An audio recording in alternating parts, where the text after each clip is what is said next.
வணக்கம். மாலை முரசு செய்திகளை விரிவாக பார்ப்பதற்கு முன் தலைப்புச் செய்திகளை பார்க்கலாம். நடப்பு நிதியாண்டுக்கான மத்திய முழு பட்ஜெட் இன்று தாக்கல். நிதியமைச்சர் நிர்மலா சீதாராமன் தாக்கல் செய்கிறார்.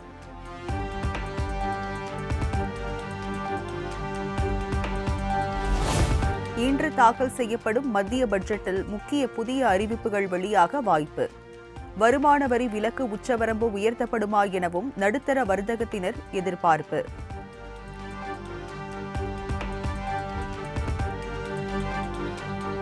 வேலை வாய்ப்புகளை உருவாக்குதல், விவசாயத்துறைக்கு முன்னுரிமை உள்ளிட்ட முக்கிய அறிவிப்புகள் வெளியாக வாய்ப்பு.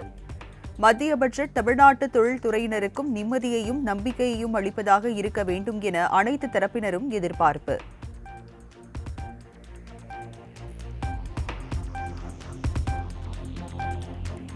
இந்திய வரலாற்றிலேயே தொடர்ந்து 7வது முறையாக பட்ஜெட் தாக்கல் செய்து சாதனை படைக்கிறார் மத்திய நிதியமைச்சர் நிர்மலா சீதாராமன். 6 பட்ஜெட்டை தாக்கல் செய்த முன்னாள் பிரதமர் மொரார்ஜி தேசாயின் சாதனையை முறியடிக்கிறார்.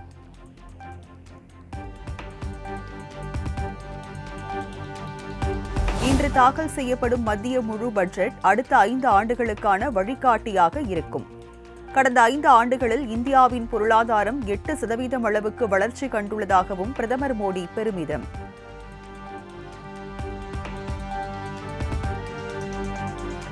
காங்கிரஸ் கட்சித் தலைவர் மல்லிகார்ஜுன கார்கே வீட்டில் இந்தியா கூட்டணி கட்சி தலைவர்கள் இன்று முக்கிய ஆலோசனை. மக்களவையில் பட்ஜெட் தாக்கல் செய்யப்பட உள்ள நிலையில் அடுத்த கட்ட நகர்வு குறித்து விவாதிக்க முடிவு.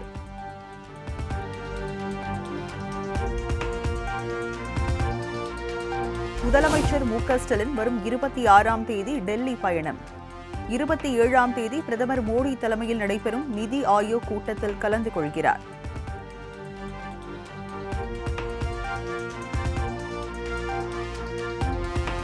அம்மா உணவக திட்டத்தை முதலமைச்சர் மு.க.ஸ்டாலின் சிறப்பாக செயல்படுத்தி வருகிறார்.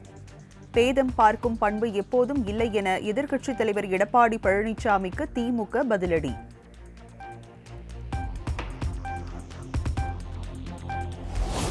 தமிழ்நாடு முழுவதும் அதிமுக இன்று கண்டன ஆர்ப்பாட்டம்.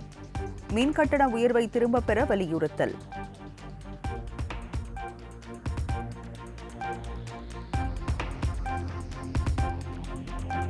திராவிட மாடல் ஆட்சியின் முன்னோடி ராமர் என கருத்து தெரிவித்த சட்டத்துறை அமைச்சர் ரகுபதிக்கு பாஜக கண்டனம். திமுக அரசு ராமராஜ்யம் ஆட்சி இல்லை, ராவணன் ராஜ்யம் எனவும் விமர்சனம்.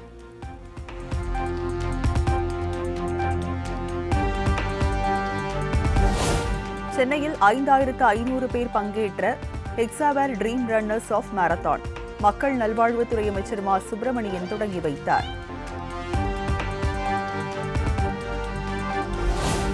இயக்குநர் ப. ரஞ்சித் யார் என்று தெரியாது என அமைச்சர் சேகர் பாபு பேட்டி. அரசியல்வாதிகளை பற்றி கேட்டால் தெரியும் எனவும் பதில். எனக்கு தெரியல, அவர் யாருன்னு தெரியல, எனக்கு யாருன்னு தெரியல. அவர் எனக்கு அரசியல்வாதி யாருன்னா இருந்தால் அது மாதிரிலாம் தெரியும், அவர் தெரியாது எனக்கு.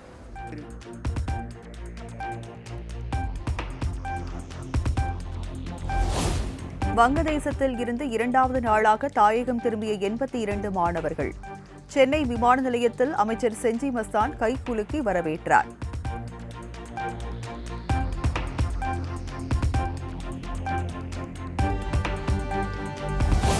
பதினான்கு IAS அதிகாரிகளை பணியிட மாற்றம் செய்து தமிழ்நாடு அரசு உத்தரவு.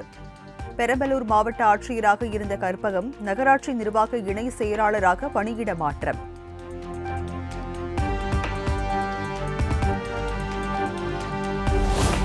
ஆவடி, சேலம், நெல்லை, ஒசூர், கடலூர் மாநகராட்சி ஆணையர்களை மாற்றம் செய்து தமிழ்நாடு அரசு உத்தரவு.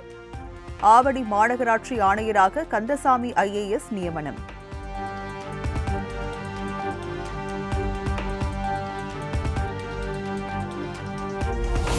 மத்திய அரசின் 3 புதிய குற்றவியல் சட்டங்களுக்கு எதிராக தாக்கல் செய்யப்பட்ட வழக்கு.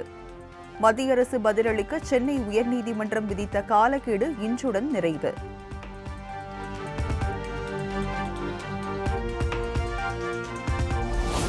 பரந்தூர் புதிய விமான நிலைய திட்ட விவகாரம். தமிழ்நாடு அரசு தொழில் வளர்ச்சி நிறுவனத்திற்கு சைட் கிளியரன்ஸ் வழங்க மத்திய விமான போக்குவரத்து அமைச்சக வழிகாட்டு குழு பரிந்துரை.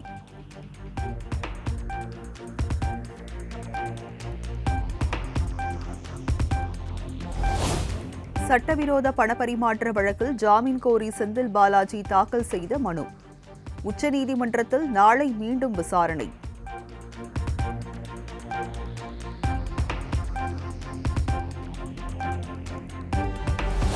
சவுக்கு சங்கர் குண்டர் சட்டத்தில் சிறையில் அடைக்கப்பட்டதை எதிர்த்து அவரது தாய் ஆட்கொணர்வு மனு தாக்கல். சென்னை உயர்நீதிமன்றத்தில் இன்று விசாரணை.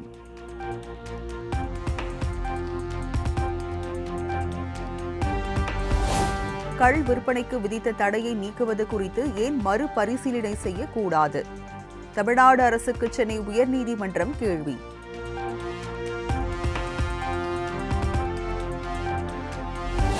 சென்னை கடற்கரை தாம்பரம் இடையே இன்று முதல் மின்சார ரயில்கள் ரத்து என்ற அறிவிப்பை திரும்பப் பெற்றது தெற்கு ரயில்வே. பகல் வேளையில் வழக்கம் போல் ரயில்கள் இயங்கும் எனவும், இரவு 10:30 மணி முதல் நள்ளிரவு 2:30 மணி வரை ரயில்கள் இயங்காது எனவும் அறிவிப்பு.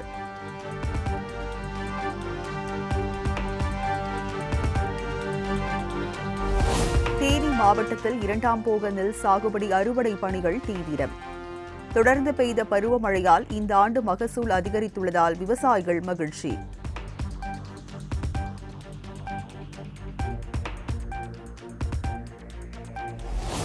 நெல்லை மாவட்டம் காரையார் சொரிமுத்து ஐயனார் கோயில் ஆடி அமாவாசை கால்நாட்டு விழா. திரளான பக்தர்கள் இரும்பு சங்கிலியால் மார்பில் அடித்து நேர்த்திக்கடன்.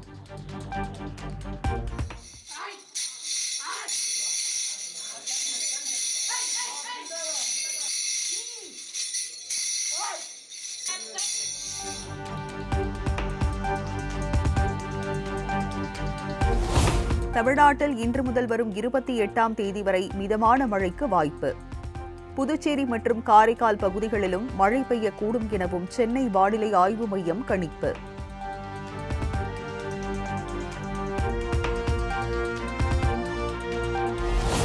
இளநிலை மருத்துவ படிப்புக்கான நீட் நுழைவுத் தேர்வில் 2250 மாணவர்கள் 0 மதிப்பெண். 9400 மாணவர்கள் நெகட்டிவ் மதிப்பெண் பெற்றுள்ளதாகவும் தேசிய தேர்வு முகமை தகவல்.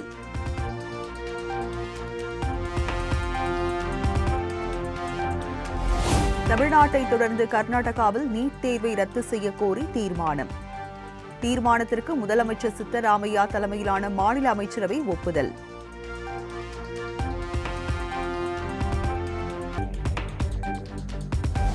தமிழ்நாட்டுக்கு கடந்த ஆண்டில் மட்டும் 95.83 TMC நீரை கர்நாடகா வழங்கவில்லை. மாநிலங்களவையில் காவிரி நீர் பங்கீடு தொடர்பாக மத்திய நீர்வளத்துறை அமைச்சகம் எழுத்துப்பூர்வ பதில்.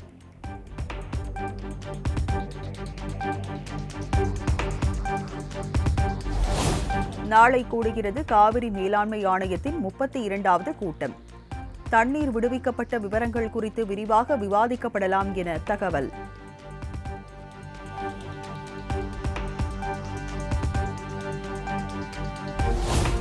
மகாராஷ்டிராவில் சூடுபிடிக்கும் சட்டமன்ற தேர்தல் களம். முதலமைச்சர் ஏக்நாத் ஷிண்டே சரத்பவாரை சந்தித்து பேசியதால் பரபரப்பு.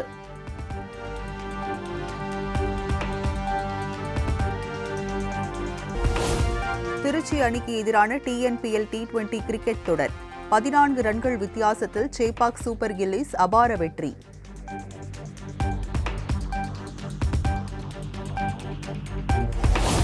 TNPL T20 கிரிக்கெட் தொடரின் இன்றைய ஆட்டத்தில் Madurai panthers Lyca Kovai Kings அணிகள் மோதல்.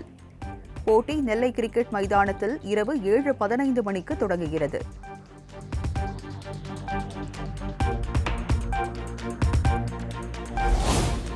T20 மற்றும் ஒருநாள் தொடரில் பங்கேற்பதற்காக இலங்கை சென்றடைந்த இந்திய கிரிக்கெட் அணி வீரர்கள்.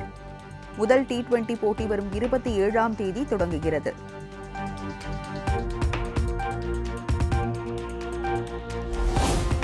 அஜர்பைஜானில் நடைபெற்ற விடாமுயற்சி படத்தின் படப்பிடிப்பு நிறைவு. வீடியோ வெளியிட்டு படக்குழுவினர் நிகழ்ச்சி.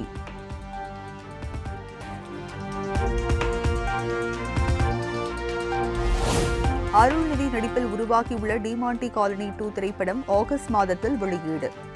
படக்குழு அதிகாரப்பூர்வ அறிவிப்பு.